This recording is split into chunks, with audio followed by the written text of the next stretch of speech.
नमस्कार, एक बार फिर से स्वागत है हमारे Soni maths reasoning GK GS YouTube channel में।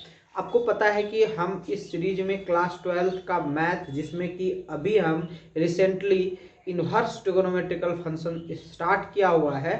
तो जिन स्टूडेंट को इस क्लास 12th के मैथ्स की क्लास इंटरेस्टेड लग रहे हैं, तो आप क्लास में ज्वाइन कर सकते हैं। कोई भी सब्सक्रिप्शन चार्ज नहीं है। आप यहाँ सब्सक्राइब कीजिए, बेल आइकन प्रेस कीजिए और डेली एक क्लास यहाँ पर आप गेन कर सकते हैं। चलिए, मैंने आज कुछ क्वेश्चंस लिख करके रखे हैं। आपके सामने 8 प्रश्न है, इनको मैं सॉल्यूशन करूंगा। फिर ऑब्जेक्टिव टाइप के जितने भी प्रश्न हैं आपका आईटीएफ से रिलेटेड, इन्वर्स ट्रिगोनोमेट्रिकल फंक्शन से रिलेटेड, वो सारा कंप्लीट हो जाएगा। चलिए, तो फर्स्ट नंबर का क्वेश्चन हम लोग देख लेते हैं। ये कह रहा है कि साइन इनवर्स एक्स है, तो इसका देखिए ऑप्शन क्या क्या रह सकता है। आपको ऐसे रह सकता है 0 इज लेस देन वाई, फिर पाई रह सकता है आपका -π/2 से y, फिर π/2 रह सकता है। एक ऑप्शन आपका -π/2 से less than equal to y और आपका लेस देन इक्वल टू ये 2 रहेगा। तो इसमें ये वाला आंसर होगा। लेकिन क्यों होगा, इसके लिए मैं आपको लिए चलता हूँ। कुछ आपको याद होगा कि रेंज मैंने आपको बताया था कि x और साइन और कॉस का क्या होता है। तो -π/2 से π/2 तक बताया था, जिसका ब्रैकेट ये वाला बताया था। ये ब्रैकेट का मतलब है, ये बड़ी ब्रैकेट का, कि यहाँ से स्टार्ट होगा। ये कहाँ से स्टार्ट होगा? ये -π/2 से स्टार्ट होगा और ये जाएगा कहाँ तक? π/2 तक। किसकी वैल्यू के साथ? ये साइन इनवर्स एक्स की वैल्यू के साथ। तो यहाँ पे साइन इनवर्स एक्स हम लोग लगा सकते हैं। बट जब हमारे पास साइन इनवर्स एक्स है, तो साइन इनवर्स एक्स का वैल्यू क्या है? y है। तो ये y से 2 है, तो ये क्या हुआ? y का वैल्यू π/2 के बराबर और π/2 से छोटा।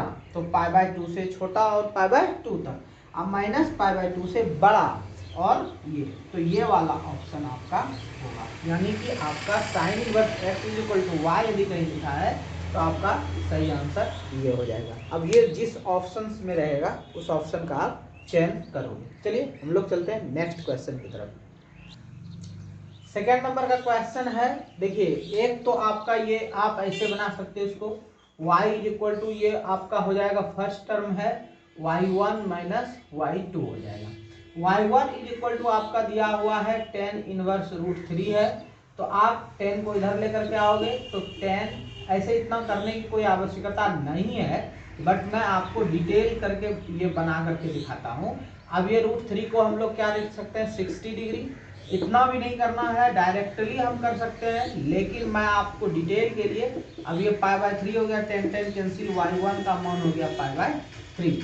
सेकेंड में आइए तो y2 इज इक्वल टू आपका दिख रहा है सेक इनवर्स -2। ये माइनस जब होता है तो पाई के साथ हो जाता है, यानी कि ये पाई माइनस, अब ये कितना है, यानी कि सेक इनवर्स हो जाएगा। तो 2 है, तो 2 कितना में होता है पता है आपको? ये देखिए, सेक कितना है आपका? ये सेक 2 है। आप सेक को निकालोगे तो ध्यान से देखो, कॉस हाफ कितने में होता है? कॉस 60 में हाफ होता है। कितना में होता है? साइन 30 में हाफ होता है, कॉस 60 में होता है। और कॉस का उल्टा है सेक, ठीक ना? तो ये जो है कॉस 60 में होता है आपका, cos 60 is equal to half. तो इसका उल्टा होता है सेक, तो ये ऊपर चला जाएगा। 60 में होता है तो 60 कितना होगा पता है आपको? π/3 होगा। कितना होगा? π/3। तो y2 डायरेक्टली यहाँ से निकाल सकते हो, यहाँ भी निकाल सकते थे। tan 30 को डायरेक्ट हम लोग यहाँ लिख सकते थे, जितना उसका वैल्यू होता है, यानी कि π/3 होता है। π/3 यहाँ पे डायरेक्ट लिख सकते थे, लेकिन एक बना दिए तो सेकंड को बनाने की कोई आवश्यकता है नहीं। 3π - π 2π/3 हो गया। अब इसलिए आपको ये y1 तो दे दिया, y2 दे दिया, लेकिन आपको वैल्यू किसकी चाहिए? y की। इसलिए y is equal to y1 minus y2। y1 का वैल्यू कितना है? y1 का वैल्यू है आपका π/3 माइनस y2 का वैल्यू कितना है? 2π/3। अब इसको एलसीएम कर लो तो यहाँ 3 हो गया, पाई माइनस 2π/3। तो पाई में 2π जाएगा -π/3। क्लियर? इसको जैसे जैसे मैंने बताया, यहां से लेकर के यहां और यहां इसका आंसर हुआ। चलिए नेक्स्ट क्वेश्चन की तरफ चलते हैं। नेक्स्ट क्वेश्चन देखिए आपका क्या है? Cos inverse -√3/2। याद करो, मैंने बताया था कॉस इनवर्स माइनस एक्स रहेगा तो pi minus cos inverse X होता है। तो ये हो जाएगा pi minus cos inverse root 3/2। तो pi minus cos inverse root 3/2, cos root 3/2, cos कितने में, कॉस 30 में रूट 3/2, ठीक है। तो कॉस 30, तो 30 कैसे हो जाएगा, 30 आपका पाई/6 हो जाएगा। तो लघुत्तम लीजिएगा 6 पाई माइनस पाई घट के हो जाएगा 5 पाई/6। ये हो गया आपका आंसर, ठीक है। नेक्स्ट देखिए 8वां डी नंबर का प्रश्न है, सेक इनवर्स माइनस रूट 2 ये है। अब इसको हम लोग क्या करते हैं, इसके लिए भी मैंने आपको बताया था कि यदि आपका सेक इनवर्स माइनस एक्स रहे तो आपका ये होता है pi minus sec inverse X, ठीक है।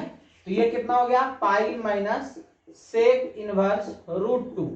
सेक रूट 2 कितने में होता है, ठीक है। तो कॉस रूट 2 देखने जाओगे तो कॉस 45 में होता है, तो सेक 45 में रूट 2 होता है। तो 45 कितना में हो जाएगा, पाई/4 में हो जाएगा। कितना में हो जाएगा, पाई/4 में। तो आपका 4 ऊपर चला गया, पाई/4। तो 4 पाई में से 1 पाई गया, 3 पाई/4। ये हो गया आपका आंसर। चलिए नेक्स्ट क्वेश्चन। नेक्स्ट क्वेश्चन है हम लोगों का ये कॉट इनवर्स -1। तो कॉट इनवर्स -1, इसमें भी याद करो कॉट इनवर्स माइनस एक्स का आपको बताए थे pi minus cot inverse X, ये बताए थे। तो ये हो गया आपका पाई माइनस कॉट इनवर्स 1 हो जाएगा। अब कॉट 10 45 1, कॉट 45 भी 1। 45 में पाई माइनस कॉट है कॉट 45, तो कॉट 45 को क्या लिखेंगे, पाई/4। तो 4 पाई माइनस पाई/4, तो 3 पाई/4। कितना हो जाएगा ये, 3 पाई/4। अब देखिए नेक्स्ट क्वेश्चन है, इसमें हम लोग एक y1 कह सकते हैं, इसको y2 कह सकते हैं, इसको y3 कह सकते हैं, ठीक है। तो y1 में देखिए क्या हो जाएगा आपका tan इनवर्स 1/√3। तो tan 30 में होता है, तो पाई/6, क्योंकि tan 60 में √3 होता है, ठीक है। क्लियर। चलिए नेक्स्ट हम लोग इसी में बात कर लेते हैं। अब ये तो हो गया, अब y2 इसमें निकालते हैं। y2 देखिए आपका कितना है, 2 सेक इनवर्स -2/√3। तो क्या बताया आपको, 2 को अभी फिलहाल छोड़ दीजिए, तो 2 को मैं यहीं रहने देता हूं। ये हो जाएगा पाई माइनस, क्योंकि सेक में निगेटिव होता है, तो पाई माइनस अब 2/√3। तो √3/2 कितने में होता है, सेक का उल्टा कॉस में, कॉस 30 में होता है, तो कॉस 30 यानी कि पाई/6 हो जाएगा। तो ये हो जाएगा 6 कम 6 में 1 गया, 5 पाई/6 डायरेक्ट कर दिए, ठीक है। 2 हो गया।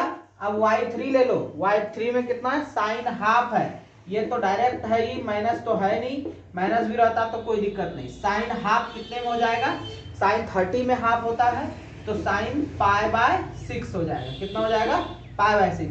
अब आपका कितना हो गया, 3 हो गया। देखिए यहाँ पे पाई/6 हो गया, एक y1, दूसरा आपका -2 इंटू ये हो गया 5 पाई/6 माइनस प्लस फिर पाई/6।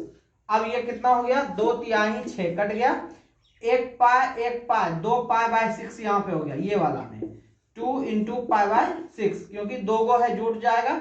अब माइनस 5 पाई/3, फिर इसको कटा दीजिए, कट गया, 3 हो गया, एलसीएम लीजिए, 3 हो गया, यहां हो जाएगा पाई माइनस 5 पाई, घट करके हो जाएगा आपका,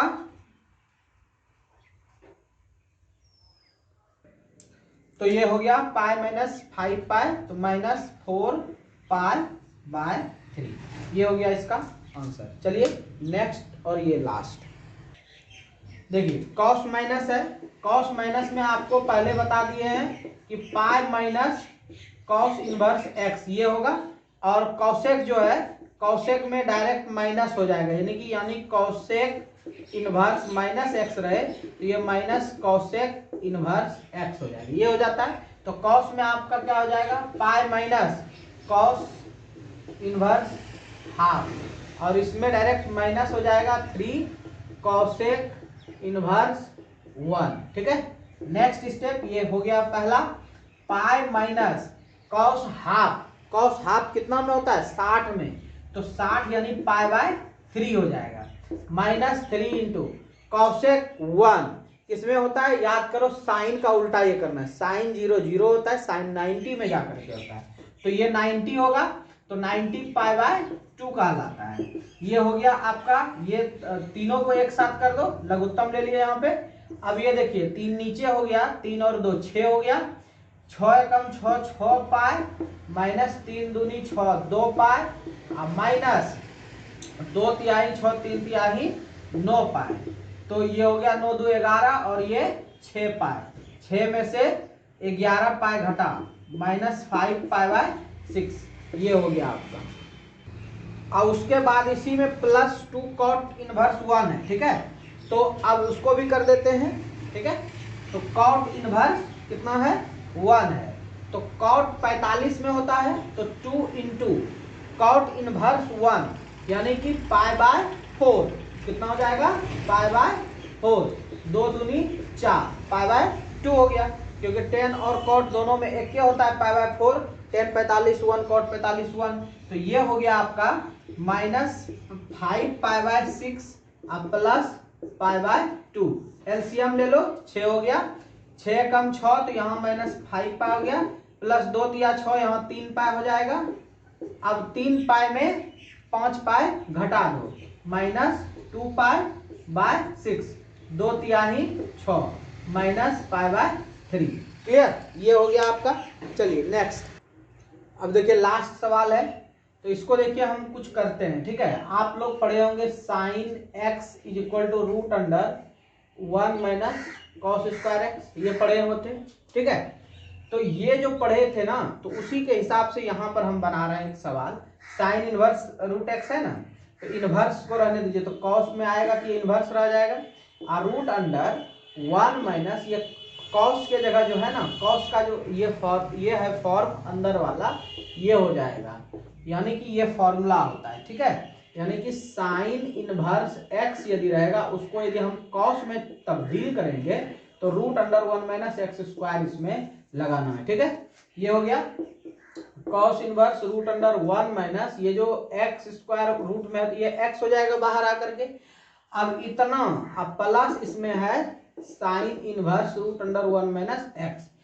cos और साइन को जोड़ने पर फॉर्मूला मैंने बताया था, sine inverse x plus cos inverse x यदि सेम रहेगा तो पाई बाय 2 होता है, तो साइन और cos दोनों सेम है, तो पाई बाय 2 हो गया। चलिए, तो आज के क्लास में इतना ही रहने दीजिए, मिलते हैं अगले क्लास में फिर जो है इससे आगे। यदि चैनल पे नए तो चैनल को सब्सक्राइब करके बेल आइकन प्रेस कर दीजिए।